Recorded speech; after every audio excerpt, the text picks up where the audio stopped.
Okay, today we're doing the floor, and I'm super excited, although a little bit fearful that it's not going to turn out right.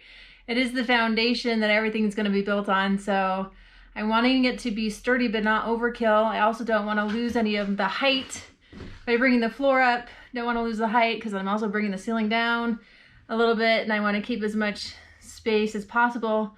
So I have thankfully had so many great YouTube videos to watch, and after watching many, I've decided on how I want to do the floor in here. And I'm going to use, for an insulator, I'm going to use the Havelock wool to insulate the whole van, but I'm going to also put some on the floor, and then also use another insulator to roll over top of that Havelock wool, and then I'll put my subflooring and my engineered wood. So this day is filled with all kinds of possibilities and unknown excitement. And in my little book here, I have a great quote I wanted to read. And so I'll just figure out how to do that. Here we go. Often the fear of not knowing what to do, or the fear of doing something wrong, stops us in our tracks and keeps us from starting. If we can let go of this fear, we open ourselves up to a much larger world of expression, a world where anything is possible. And I wrote this acronym of fear being false evidence appearing real. And that's because last year, I went on the hot spring excursion, and my friend and I found this hot spring where there's this cave, and we go in the water and go under the water into a bigger part of the cave. And this is completely outside my comfort zone. Fear of drowning, getting trapped in a cave, you name it, I was afraid of it. But open to the possibility. And so I decided, okay, I'm going to do this. And we're getting ready to go in the cave. He's already gone under and in the bigger part, and he can see that I am in complete fear of this and really upset. And so in his patience and his wisdom, he tells me this acronym of false evidence appearing real. And then we have a conversation, and then I'm like, you're right. I'm not going to drown, and it's like the water was barely up to our waist.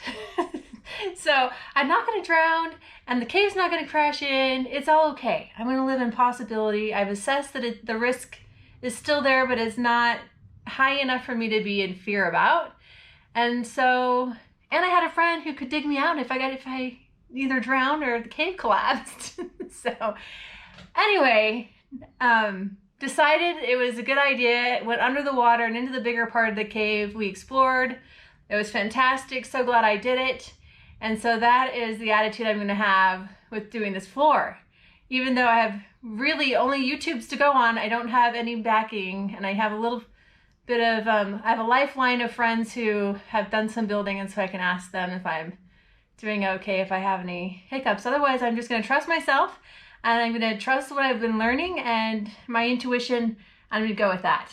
All right, let's start the build. Okay, so here's the, whoops. So remember I said I'm learning GoPro and I'm learning how to do electronics. So just in case you missed the first clip that I had mentioned that in, I'm a novice to all of this, so I'm just doing my best. So here's the Havelock roll. It comes in this big old, it's actually quite heavy, lug of wool that was on my doorstep. I got 2 of them because on their website it said I needed 3 total for a Mastercraft cargo van, and so hopefully that's all I'll need. So I'm going to slice that open and see how this comes out. Hopefully it doesn't explode on me.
Okay, this is actually quite fun.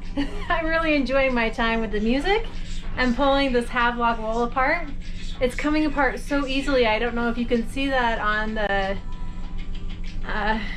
fast forward part. What's that called? The time-lapse video. I'm not sure if you can see that, but it's so easy to use. And I'm hoping when I open the door it all stays in place and doesn't blow away. However, if not, it's fine if it does, because it was kind of fun laying in the rows. So here's a close-up.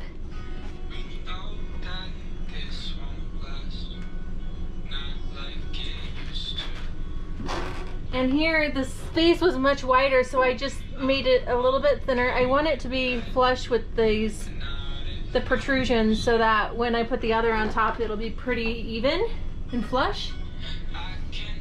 I might need to take these out though, actually. I probably should take those out first. So I'll need to work on that. It looks like I'm going to probably use one more thing of batting, which is just one sheet here, and my floor will be done. So then I'll do the other half, which is going to be rolling out the other kind of insulation on top of that. I'll talk about that later. All right, I'm going back to my music.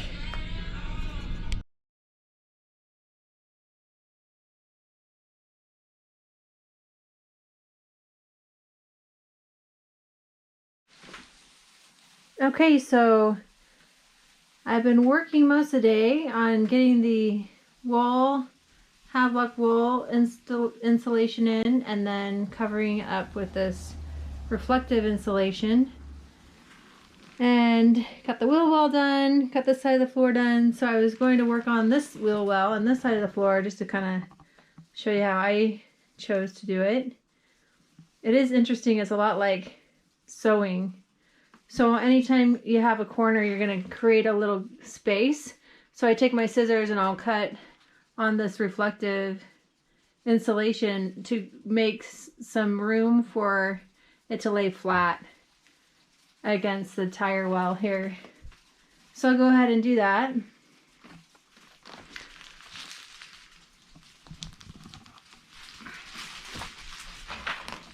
going to measure from this end to this end, which is about 53 inches. And then I'll go ahead and roll this out and cut it at 53 inches. I usually give myself another inch just because sometimes measuring is not so great. Especially when you're doing it yourself and your arms aren't long enough to reach.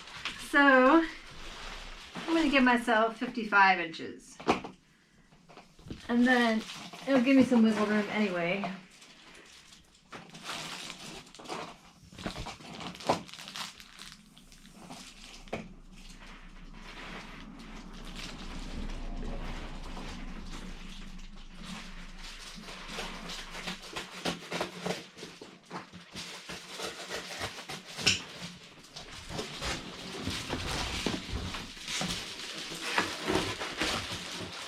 Evening it out,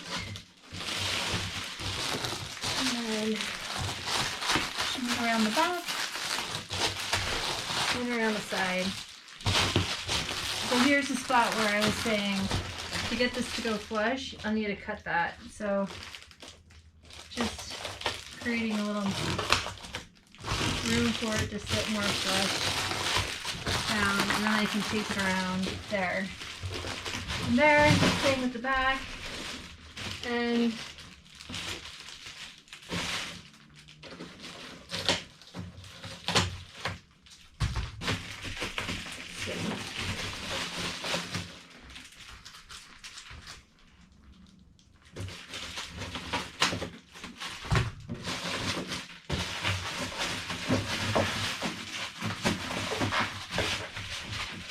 there, and then I'll just tape it. So, and then I'll do the same thing for this. I'll measure from here to here, cut it out, and then tape it all together. It was pretty easy. It's a little bit awkward just because of the shape of the wheel well. And there's some other objects in my way, so taping it was a little bit tricky, but totally doable.